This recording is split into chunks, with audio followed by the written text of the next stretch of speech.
Personas que están en el lobby se sirvan ingresar. En 2 minutos estaremos dando inicio a las conferencias de la tarde.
Muy buenas tardes, damas y caballeros.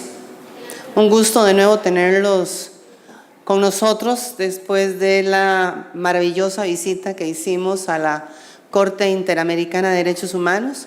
Creo que esto es un valor agregado sumamente importante para conocer el trasfondo del derecho internacional y las leyes que nos regentan.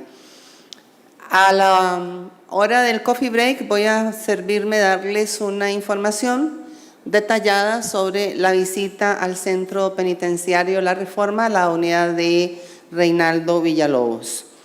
Vamos seguidamente a la presentación y aquí sí les ruego que puedan tomar todas las notas posibles del licenciado Roy Murillo Rodríguez. Nos acompaña en la mesa principal también don Tino Salas, que tendrá a su cargo otras exposiciones. Tenemos entonces la presentación de don Roy Murillo Rodríguez.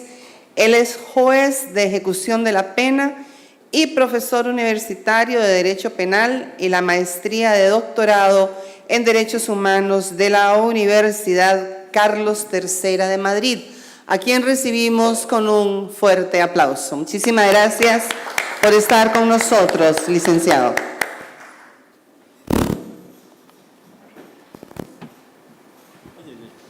Bueno, buenas tardes a todos y a todas. Este es su espacio de reflexión gracias. Un espacio de reflexión un poco para que pensemos un poco sobre la ejecución del castigo en democracia, ¿verdad? Entonces, dicen que en la mañana recibieron ustedes una conferencia muy buena en la comisión, y entonces sí que me asusté porque yo no traigo aquí una presentación formal ni una clase magistral, sino que, bueno, esta es una materia en la que yo trabajo por muchos años, ¿verdad? Son como 20 años de ser juez de ejecución, y entonces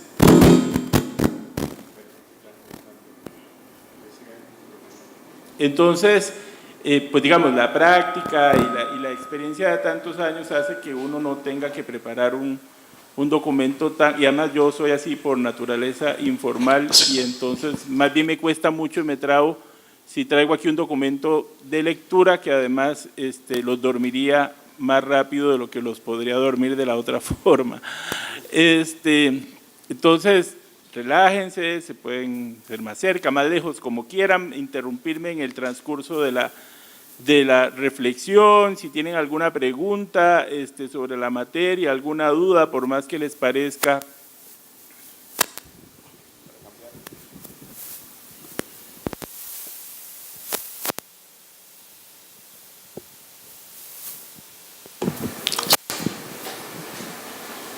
Ya, muchas gracias. Por más que les parezca o no les dé pena de preguntar lo que no lo que no saben, porque si no lo preguntan no lo van a saber, ¿no? Hay gente que cree que todo lo sabe, o por ejemplo en materia de ejecución, jueces que nos caracterizamos tanto por la arrogancia y el creerle que lo sabemos todo, y de pronto hay jueces de segunda instancia que conocen materia de ejecución y sin mayor conocimiento resuelven, ¿verdad? Y entonces hacen unas cosas que complican mucho las situaciones jurídicas de las personas, y mejor uno tiene la humildad de llamar a algún compañero que le tenga mucha confianza y decirle, mira, más o menos cómo haces esto, no es que me resolvas mi caso, pero que me des insumos, recoger información. Nadie nace aprendido, y yo creo que uno tiene que ser consciente de las limitaciones que tiene. Si una materia no la conoce, pues empieza a estudiarla y trata de hacer su mejor esfuerzo sin presumir que sabemos cosas que no sabemos. Vamos a ver un poco el discurso de los límites del castigo, que es de lo que se me ocurrió que podíamos conversar.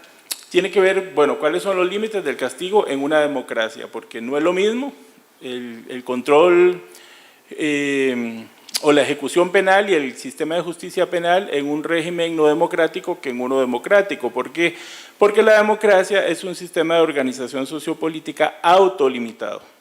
En democracia, digamos, el pueblo, a través de sus representantes, opta por un modelo donde se respeta los derechos y sobre todo como base fundacional la dignidad de todos. Usted puede ser muy malo, puede ser muy perverso, puede ser muy vago, puede ser muy... Ahí no hay diferencia alguna, su dignidad se respeta y se le respeta a todos. Y entonces, a partir de ahí, hay unos límites que el Estado asume y que afectan, digamos, todas las funciones del Estado. Y entre ellas, digamos, el ejercicio del poder punitivo, del poder del castigo. Y después hay otro postulado, digamos, sobre el que por lo menos yo como juez parto a la hora en que hago mi trabajo. Entonces, ¿cómo comprendemos los jueces el castigo y cómo comprendemos el encierro y la privación de libertad? Bueno, la privación de libertad es un espacio necesario porque como sociedad hemos llegado a la luna, hemos desarrollado toda la tecnología que podamos ni siquiera haber imaginado hace unos 20 años, pero no sabemos cómo resolver nuestros problemas, ¿verdad? Y acudimos al encierro y acudimos a la prisión de libertad porque no hemos sido capaces de desarrollar otros mecanismos. La prisión, además, igual que el Estado de Derecho, pues no, por lo menos prisión entendida como castigo, ¿verdad? No es un fenómeno, digamos, de toda la vida, es un fenómeno reciente. Y sin embargo, desde su generación como solución al conflicto, una vez que, digamos, la persona es despojada del ejercicio de la venganza privada para la solución del conflicto y que, digamos, esa potestad la toma en monopolio el Estado, digamos que tenemos más o menos unos 200 años de que el Estado asume y empieza a asumir ese monopolio que se proscribe, digamos, el ejercicio de la venganza privada. Y al final de cuentas, privar de libertad es un delito, ¿verdad? Delito de secuestro, pero bueno, el Estado se toma la facultad de privarlo a usted de libertad, digamos que es un delito entre comillas o una acción normalmente prohibida que el Estado sí se permite como mecanismo de control social, pero en realidad si ustedes privan a la persona que tienen a la par de su libertad, podrían tener problemas penales, pero el Estado sí se toma esa potestad cuando la persona ha incurrido en conductas prohibidas, ¿verdad? Ese es el modelo que tenemos ahora. La prisión, ¿qué tiene de bonito? ¿Qué tiene de feo? ¿Qué tiene de bueno? ¿Qué tiene de malo? Hay que verla desde todas sus aristas, pero en definitiva, como institución total, es una institución castrante, es una institución que primero pretende resolver sus propias necesidades y después atiende las necesidades individuales. Esa es una institución degradante, es un poco absurdo pretender enseñarle a la gente a resocializarse, neutralizándolos y un poco sacándolos de circulación. ¿Cómo le enseñamos a una persona a vivir en sociedad fuera de la sociedad? Porque en realidad las cárceles son espacios de exclusión social. Entonces es una especie de paradoja. También es una institución que despersonaliza, es una institución que infantiliza A las personas las castigamos porque tomaron decisiones no oportunas, y les queremos enseñar entonces a ser responsables, pero desde que la persona es objeto del sistema, prácticamente todas sus decisiones las deja de tomar. Y el sistema es el que decide usted a qué hora se levanta, usted qué come, usted con quién se puede acostar, a qué hora se puede acostar, cuándo se puede acostar, no me gusta su mujer, no le apruebo la visita íntima, le decido el menú, le decido la hora en que se puede levantar, le decido si puede trabajar o no puede trabajar, le digo a qué hora, quién lo puede visitar, quién no lo puede visitar. O sea, la persona, ¿qué poder de autodeterminación tiene en prisión? Mínimo. Todo le resulta finalmente impuesto. Y todas, además, cuando hablamos de prisiones y cuando hablamos de privación de libertad, al final de cuentas podemos hablar de todos los aspectos de la vida de una persona que ustedes se puedan imaginar. Porque el encierro, el encierro afecta la vida completa de un ser humano. Desde todo lo que ustedes se puedan imaginar, mi proyecto de estudios, mis posibilidades de estudiar, mi posibilidad de compartir con familiares, mis necesidades de atención a la salud, todo queda sometido. Es un sistema de sumisión y de dominio.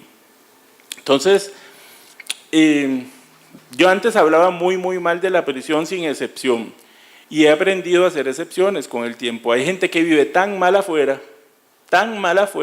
que la cárcel con todos estos demonios termina siendo mejor que lo que tenía afuera. Gente que vive en callejización, gente que está en adicciones, digamos, de estilo de vida absolutamente disfuncional, que no le alcanza para comer, bueno, por lo menos esas necesidades básicas, pero hay que estar muy mal para en prisión estar mejor que como yo estaba afuera, ¿verdad? El sistema de justicia penal es altamente selectivo, entonces yo siempre les digo, bueno, vamos a ver, es que para hablar de prisiones, para hablar de beneficios, para hablar de posibilidades, primero tenemos que saber quiénes son nuestros presos. ¿Y quiénes son nuestros presos, verdad? Hay mucho estudio doctrinal y sociodemográfico y jurídico, porque en la percepción general de la comunidad, partimos que nuestros presos son personas altamente violentas, muy peligrosas, de las que nos tenemos que mantener alejados, ¿verdad? Y se parte como de que en el sistema está lleno de capos y reinas del sur, digo yo, ¿verdad? Y sí son del sur, pero no son reyes, o si son reyes de la pobreza y de la miseria. Esos son nuestros presos. Y si no, dígame aquí, ¿quién conoce privados de libertad, 10 privados de libertad con un poder económico alto? Si es que el que tiene, se busca un defensor, busca mecanismos alternos, se va del país y ve cómo lo resuelve. Son muy pocas personas con poder económico las que finalmente logran ser seleccionadas cuando han cometido una acción prohibida. Además, la forma y la proporcionalidad con lo que se castiga un delito, por ejemplo, contra la función pública, que un simple delito contra la propiedad, muchas veces no tiene relación ni proporcionalidad. Y el problema en relación con todo esto, digamos, tiene que ver con un modelo punitivo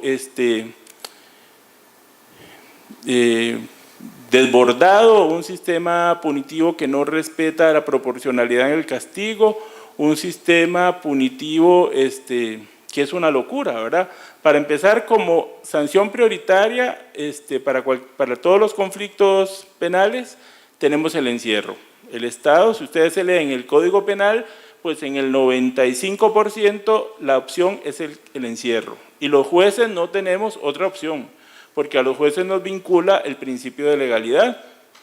Entonces, si la ley dice que eso se castiga con prisión, yo no puedo sustituirlo por prestación de servicios de utilidad pública ni por un internamiento en un centro de adicciones.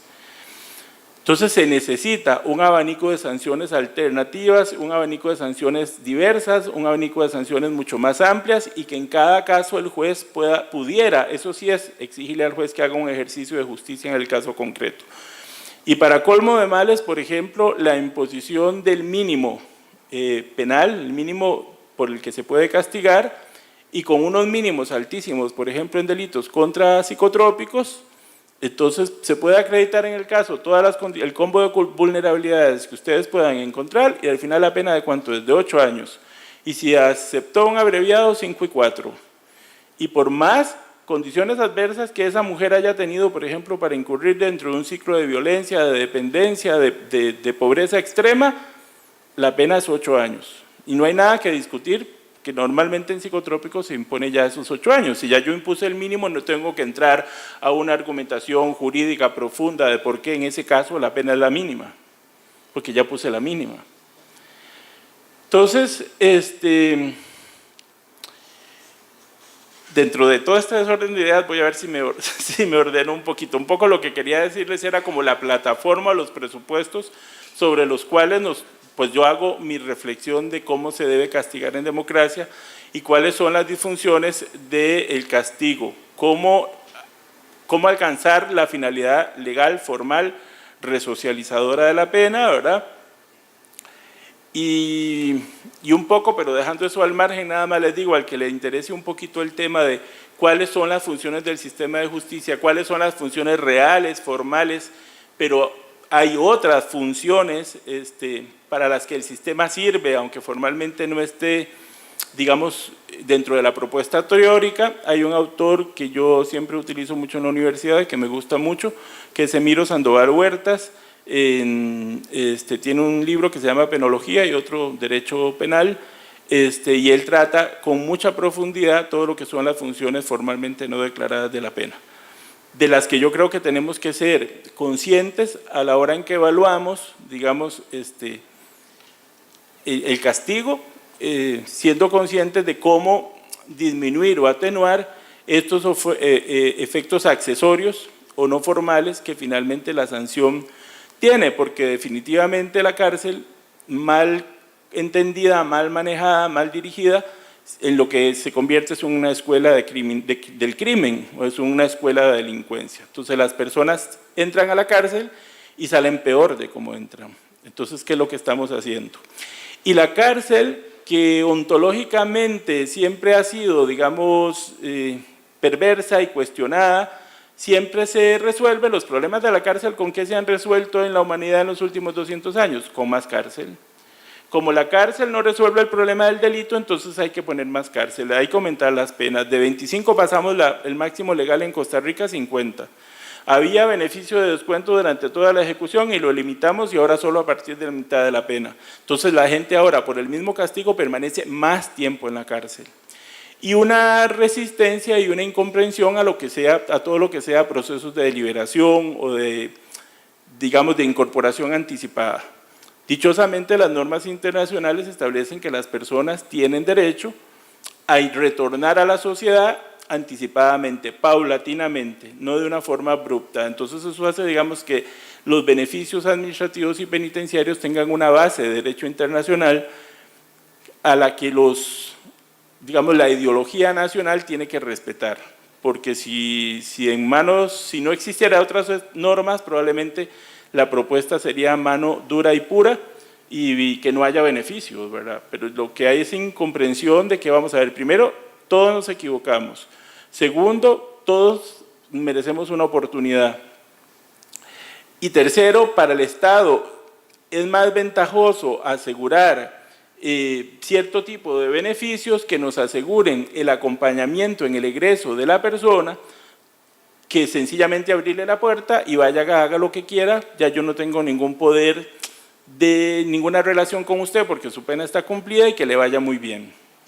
Mientras que el beneficio que nos permite, bueno, su pena es de 10 años, va a salir hoy a los 6 y estos 4 los va a cumplir en libertad si usted nos demuestra que tiene capacidad de trabajar, nos da un trabajo, un domicilio conocido, se va a comprometer a ir a Alcohólicos Anónimos, va a ir al IAFA, va a ir a Fundación Rahab, qué sé yo, todas las condiciones que le podamos imponer en cualquier beneficio a una persona y de las que el Estado tiene la facultad de dar seguimiento. Entonces, ¿eso qué significa? Una especie de presión o un impulso para que la persona trate de desarrollar un proyecto de vida al margen del delito. Trate de desarrollar un proyecto de vida socialmente responsable, sin hacer daño. Eso es mucho más, que en ese proceso y en esa oportunidad Hay unos que no cumplen, sí, hay unos que no cumplen, los menos, pero tenemos a una gran mayoría cumpliendo sus obligaciones familiares, integradas a su grupo familiar, desarrollando hábitos de trabajo, y en democracia se trata de dar oportunidades. Entonces sí, y yo creo que, por ejemplo, en el gobierno actual yo siento una ansiedad y una presión porque las personas que disfruten de beneficios se vean involucradas en nuevas causas. Eso es consustancial a los procesos de liberación anticipada. No hay una bola mágica, no hay nada que nos asegure. Ninguno de ustedes puede asegurarnos qué hace o qué no hace mañana, porque para empezar nadie sabe quién amanece o no amanece. Y el comportamiento humano es impredecible, puede hacerse proyecciones por las condiciones de riesgo, pero realmente ninguno de nosotros puede asegurar que nunca matará a nadie, ni nadie puede asegurar por nosotros que nosotros mañana no lleguemos a tener un conflicto con la ley. Después hay una incomprensión, o digamos el tema de beneficios y el tema de condiciones carcelarias y derechos de las personas privadas de libertad se entiende como una alcahuetería, y esto así entendido desde mensajes desde la cúpula judicial. Los beneficios judiciales, según algunos magistrados que les gusta dar conferencias, son una alcahuetería. Entonces imagínense en qué problema, el mismo Poder Judicial en un discurso populista en contra de derechos que están estipulados en normas internacionales y en nuestra propia legislación. Porque además se parte como de que están los buenos y están los malos, y que los derechos de condiciones carcelarias y los derechos del sistema penitenciario son para los malos, y como nosotros somos tan buenos, entonces es un discurso como ajeno, como que se pudran, que cómo es posible que los lleven a actividades de un tipo o de otro, que duerman en el suelo para que aprendan, y que qué me importa. Porque partimos de que nosotros nunca vamos a tener conflictos con la ley. Y eso es un discurso falso, es una premisa muy falsa.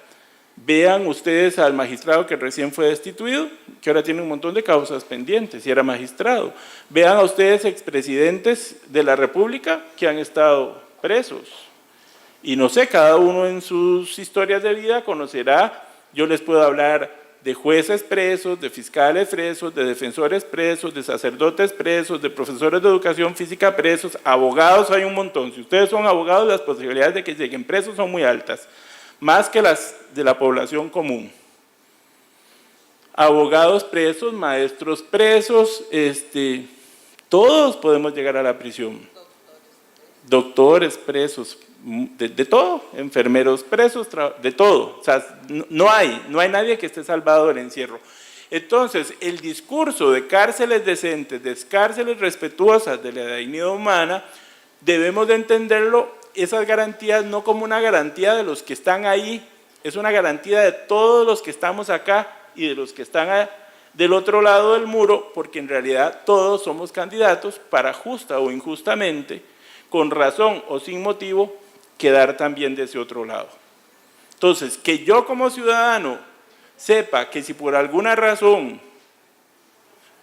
termino en prisión, mi dignidad se me va a respetar y yo no voy a tener que soportar tratos degradantes ni humillantes, ni soportar hambre, ni disminuirme, digamos, en una alimentación que no cumple, por ejemplo, mis necesidades nutricionales, ni pasar frío, Bueno, si las cárceles son decentes, eso es una garantía para todos. Pero no, tendemos a verlo como que eso es una garantía solo para esos. Y es una barbaridad que esos que nos han hecho tanto mal, los queramos tener como en especies de hoteles. Porque además se sobredimensiona el discurso de condiciones dignas. Cuando quienes trabajamos en esto hablamos de condiciones dignas, no hablamos de jacuzzi, no hablamos de colchón de agua, hablamos de un espacio mínimo vital, aseado, limpio, ventilado y con luz natural. Eso es. Pero ¿qué es lo que tenemos en nuestras cárceles? Ustedes van a ir a ver una cárcel del primer mundo. Reinaldo Villalobos es una cárcel de que se tomen fotos y las pongan en Facebook. Seguro no los van a dejar llevar teléfono, pero parece un hotel. Limpio, decente, con espacios y áreas educativas, con ordenado, pero esa no es la realidad de nuestras prisiones. En esas prisiones tendremos aproximadamente como 1.500 personas, en 3 cárceles nuevas de esas, pero los otros 12.000 los tenemos viviendo en pocilgas, los tenemos pasando frío, los tenemos durmiendo en el suelo, los tenemos durmiendo amarrados a hamacas. Y la verdad es que se me olvidó, pero me hubiera encantado traerles, yo por mi trabajo tengo visitas nocturnas a centros carcelarios o visitas diurnas, y hubiese sido tal vez bueno presentarles la otra cara la cara más dura del sistema penitenciario. La otra reflexión tiene que ver con, bueno, ¿y de qué se me priva a mí cuando el juez me declara penalmente responsable? ¿En qué consiste la sanción penal? Bueno, cuando usted, un juez, el castigo es privar de libertad. La única libertad legalmente restringida cuando usted como castigo se le manda a prisión es su libertad ambulatoria, su libertad de tránsito, su libertad de movimiento. Usted ya no va a poder ir a donde quiera porque usted tiene que estar encerrada o encerrado dentro de un espacio determinado, dentro de un centro penal. Sin embargo, y esa es la única, en algunos países la sanción penal priva, por ejemplo, despoja de la patria potestad, priva de algunos derechos políticos, pero en Costa Rica no. En Costa Rica habrá penas accesorias que inhabilitan para ejercer cargos públicos, para manejar, pero la sanción, cuando hablamos de privación de libertad, es única y exclusivamente su privación, su libertad ambulatoria. Y toda la otra gama de derechos fundamentales que todos tenemos, a los presos se les debe respetar por esa misma razón, porque lo único de lo que le hemos restringido, según el sistema, es su libertad ambulatoria. Ahora, ¿qué es lo que pasa? Que a la hora en que a una persona se le materializa ese castigo, se restringen todos sus derechos. Ya no va a poder ir a la universidad que iba, aunque el castigo no era dejar de ir a la universidad. Ya no puede ir a jugar voleibol todos los días porque ni cancha de voleibol hay. Sus posibilidades de autodeterminación prácticamente son anuladas en un sistema que, como les decía, lejos de facilitar decisiones dentro de un proyecto de autodeterminación, restringe, infantiliza e impone y decide todo por la persona. A usted el sistema no le priva de recibir servicios de salud, pero ya usted no puede ir a la clínica, no puede ir al EVAIS, no puede ir al hospital si no se le autoriza. Entonces, el Estado a estas personas les tiene que asegurar, primero, la libertad de tránsito no es un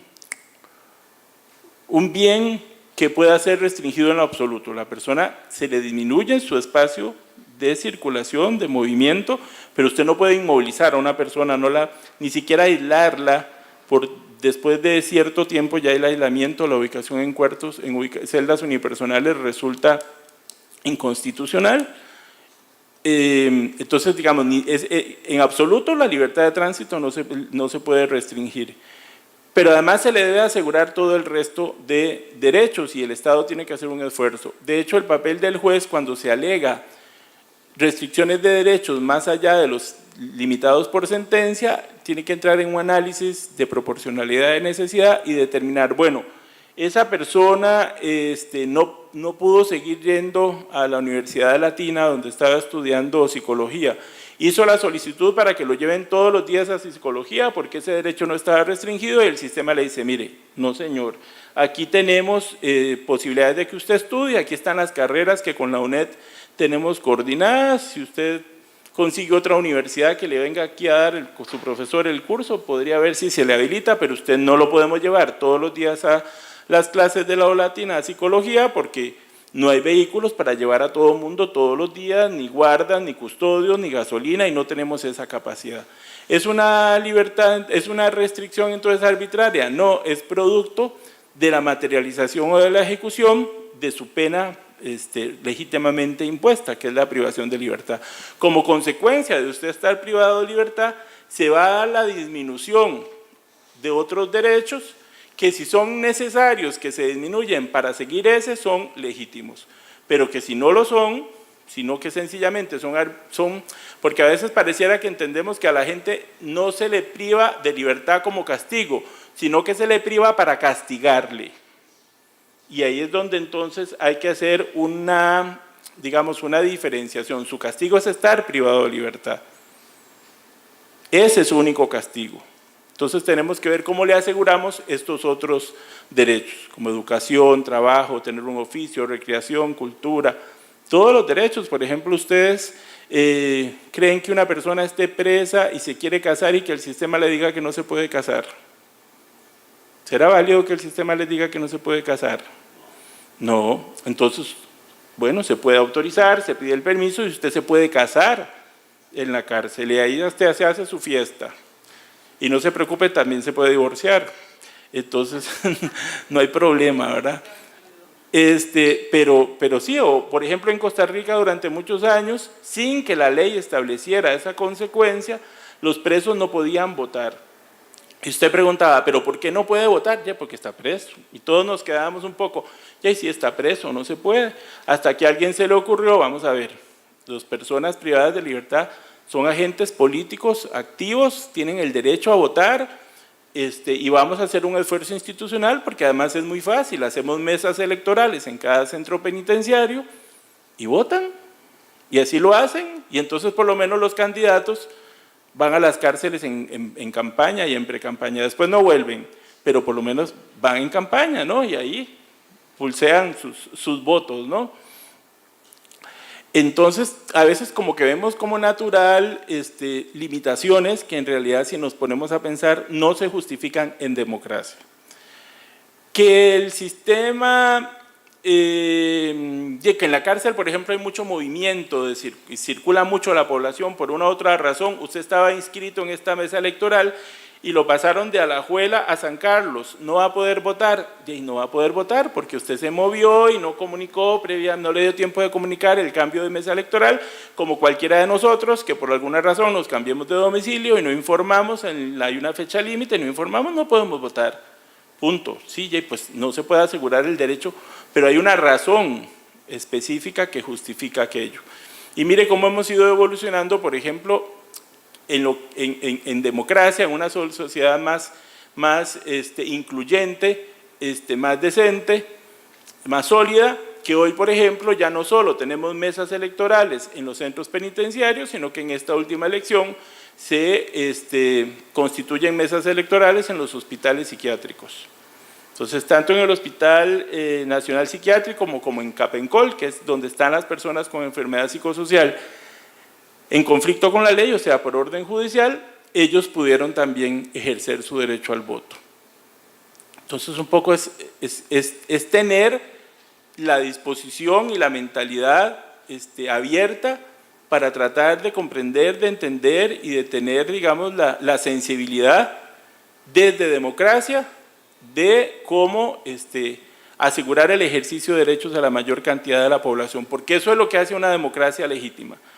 Una democracia no es legítima porque diga que es representativa y del principio de mayorías y porque división de poderes. No, la sociedad democrática es más democrática o es más sólida en la medida que la mayoría de su población tenga acceso y ejercicio a la mayor cantidad de derechos. Pero bueno,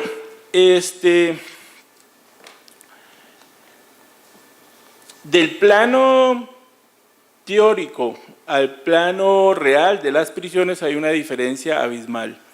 En Costa Rica por muchos años hubo un desentendimiento de las autoridades judiciales que dictaban sentencia y no les preocupaba más qué pasara con esa persona en prisión. Y a partir del 96, digamos que se da lo que se llama, y más o menos en esa época en toda Iberoamérica, la judicialización de la pena o el control judicial del castigo. ¿Por qué? Porque la mayoría de sistemas penitenciarios en nuestro continente no están, bueno, y en el mundo en general, no están administrados por los propios poderes judiciales. Los propios poderes judiciales sometemos a la persona al proceso, dictamos la prisión preventiva o otras medidas cautelares que sean necesarias, se realiza la investigación, se somete a la persona al juicio y se dicta una sentencia. Pero la materialización o la administración de las prisiones, salvo excepciones, no son potestad del Poder Judicial, sino que el Poder Ejecutivo, en funciones de colaboración, administra las prisiones. Pero esa colaboración, digamos, no significa que el Poder Judicial pueda, como lo ha hecho por muchos años, desentenderse de lo que pasa en las prisiones, porque al final la pena la pone y le corresponde asegurar su cumplimiento al poder, porque son parte de la potestad jurisdiccional. La potestad jurisdiccional, y si ustedes leen la Constitución Política, no es solo resolver el conflicto, sino asegurar el cumplimiento de sus sentencias. Es parte medular de la potestad jurisdiccional. Entonces, por eso es que es muy importante el control judicial del castigo. Y en esto, de verdad que es que hay unas disfunciones generalizadas. Vamos a ver, ¿por qué la importancia del debido proceso? ¿Por qué la importancia de asegurar un proceso justo? ¿Para qué es el proceso penal y el procedimiento penal? ¿Qué es lo que pretendemos a través, digamos, de todas estas garantías que se desarrollan y que se le exige al Estado que debe cumplir? ¿Por qué? Porque lo que ocupamos, primero, con las garantías procuran balancear un poco la relación de poder que hay entre todo el Estado opresor o el sistema de justicia penal y la persona a la que se le imputa un delito. Vamos a ver, cuando usted por alguna razón, la policía le llega a su casa, le llegan 50 oficiales, 20 unidades, le llegan perros, le llegan jueces, le llegan fiscales, y usted está sola contra todo aquello. Entonces, ¿cómo hacer una especie como de balanza y que usted se pueda proteger y tenga insumos para poderse defender, para poder demostrar, bueno, eso es un poco lo que procuran las garantías procesales, ¿verdad? Digamos, generar como un balance de armas, porque uno está en una relación de desbalance de poder, uno no tiene ningún poder y tiene de pronto todo el aparato punitivo apuntando contra usted, justa o injustamente. Pero entonces hablamos de la necesidad de que las personas sean sometidas a esto, respetando estas garantías, para garantizar que la potestad punitiva del Estado sea legítima. Pero en realidad lo que pretendemos al final de cuentas también es legitimar la potestad del Estado de castigar, y entonces por eso decimos, bueno, nadie va a prisión si no tiene una sentencia firme en su contra. Bueno, ese nadie no es nadie, porque no es absoluto, porque hay personas que por necesidades procesales sí podrían ir a prisión a través de las medidas cautelares como prisión preventiva, entonces la garantía no es tan absoluta, pero la presunción de inocencia es, nadie puede ser declarado, digamos, responsable si no hay una sentencia, firme en su contra, ¿verdad? Entonces, en ese afán, el proceso penal se llena de garantías, el juicio sobre todo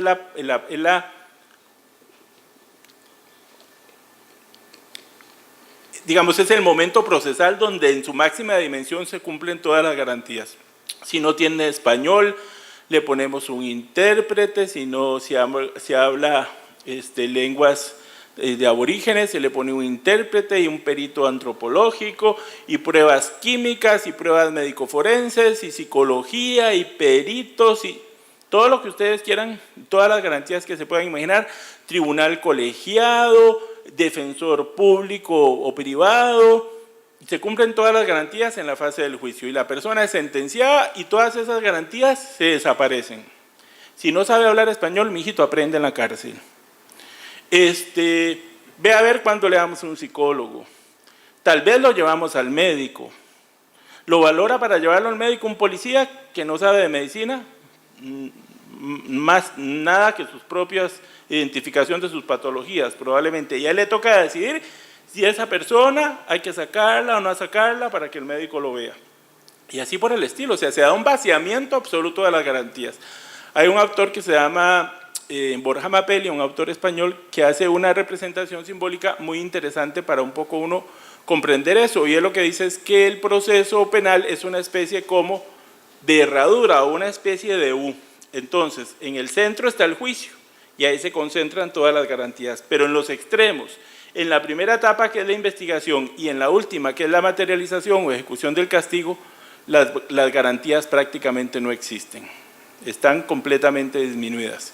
Y sobre todo están disminuidas en la fase de ejecución. Pero entonces vean qué absurdo, que hacemos todo el recorrido de esta herradura o de esta U para asegurar que el castigo sea legítimo. Pero cuando castigamos, ya las garantías no nos importan.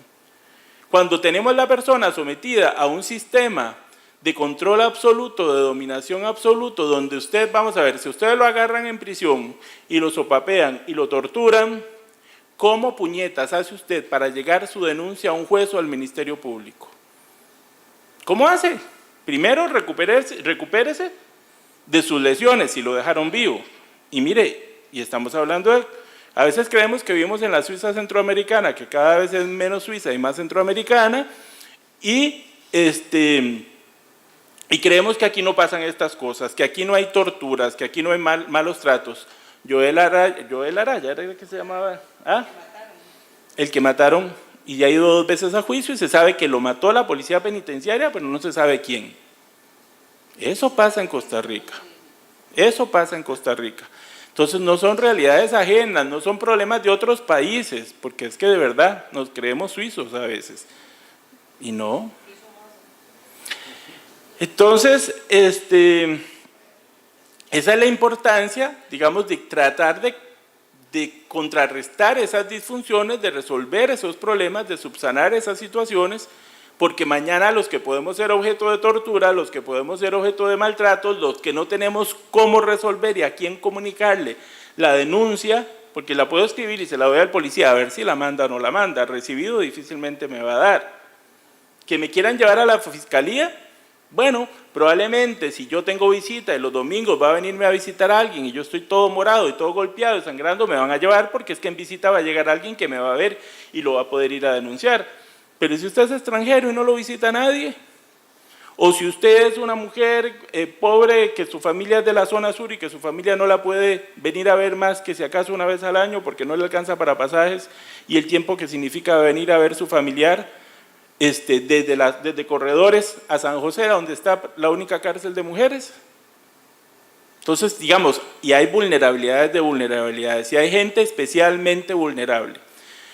Si algo es claro es que la población privada de libertad es vulnerable, y no porque pobrecita, y no porque tiene dificultades para accesar a la justicia. Las reglas de Brasilia lo que nos dicen es, vamos a ver, hay personas para los que el ejercicio de sus derechos se complica porque tienen más dificultades de accesar a los servicios de justicia. Entonces los estados en la Cumbre Iberoamericana se comprometen a desarrollar acciones para tratar, digamos, de paliar esa situación y de facilitar el acceso a la justicia de esas personas. Y dentro de poblaciones especialmente vulnerables, por ejemplo, nos habla de personas presas. Pero es que también nos habla, por ejemplo, de personas enfermas, de enfermedades mentales, nos habla de pobreza, nos habla de mujeres en condición de violencia, y entonces, en prisión, ya la prisión de por sí, por esas limitaciones que yo les digo, para enfrentarse frente a la arbitrariedad y el poder absoluto de la policía, pero además se dan un combo de vulnerabilidades, porque son pobres, porque son mujeres en síndrome de invalidez, porque imagínense lo que pudiera ser, siempre les pongo yo el ejemplo de la universidad, afrodescendiente, lesbiana, privada de libertad, en pobreza extrema, todo el combo de vulnerabilidades, y en prisión es usual encontrar no una condición de vulnerabilidad, sino paquetes o combos completos de vulnerabilidad, personas analfabetas, personas en pobreza extrema, personas sin trabajos dignos o de economía formal, con adicciones, y en mujeres especialmente. La mujer que llega a prisión normalmente arrastra unas cicatrices completas de violencia desde su infancia. Entonces, es impresionante. Vamos a ver, si yo les digo, en Costa Rica de cada 100 presos, aproximadamente 90 son hombres y 10 mujeres. Y no es porque ustedes sean muy buenas, o a lo mejor sí, sino que más bien pareciera que hay otros mecanismos de dominación, otros mecanismos de sumisión. Por ejemplo, hay algunos que hacen alguna relación, por ejemplo, de 100 prostitutas o prostitutos, de personas que viven de la explotación de su propio cuerpo, probablemente 90 son mujeres y 10 son hombres. Entonces, la dominación y el control en la sociedad se impone de diferentes formas. También la mujer, por lo general, hay unas que son muy bravas y malas, es más sumisa por su rol social, es más empatía, a resolver los conflictos de una forma distinta, menos agresiva. A los hombres se nos enseña a comportarnos de una forma diferente, aunque de todo hay, de los dos lados, ¿verdad? Pero el hombre, la mujer también por su rol social, la relación con sus hijos y qué sé yo. La cosa es que cuando el sistema prioritariamente arrolla o absorbe población masculina, nos deberían de cobrar a los hombres un impuesto al nacer porque los hombres generamos, imagínense el gasto de las prisiones, es que el Estado gasta millones en prisiones y entonces es un gasto que lo generamos prioritariamente los hombres, deberíamos de los hombres entonces pagar más impuesto o qué sé yo, de alguna forma cubrir ese gasto que para el Estado significa la población masculina, ¿verdad? Pero cuando la mujer llega a prisión, llega porque tiene un conjunto de condiciones de vulnerabilidad donde en la mayoría de las veces, como les digo, desde niñas han sufrido abuso sexual. Yo hice como 150 audiencias de personas, de mujeres que estaban por introducción de droga en los centros penitenciarios cuando se dio la reforma del artículo 77 de la ley de psicotrópicos, que rompe un poco con el modelo androcéntrico del sistema de justicia penal y que nos dice, vamos a ver, cuando son mujeres esto hay que mirarlo distinto. Y si son mujeres no violentas no las podemos meter a prisión o debemos de evitar, que también lo dicen las reglas de Van Gogh, ¿verdad? Debemos de evitar su institucionalización porque sacar a la mujer de su grupo familiar no es lo mismo que sacar al hombre. El hombre normalmente, la mujer empieza a ver de qué otra forma resuelve, cómo trabaja, sigue ahí con sus hijos. Cuando el hombre queda preso, visita a su compañero, le ayuda en las necesidades en prisión, mientras que cuando la mujer es la que cae presa, normalmente vivía sola,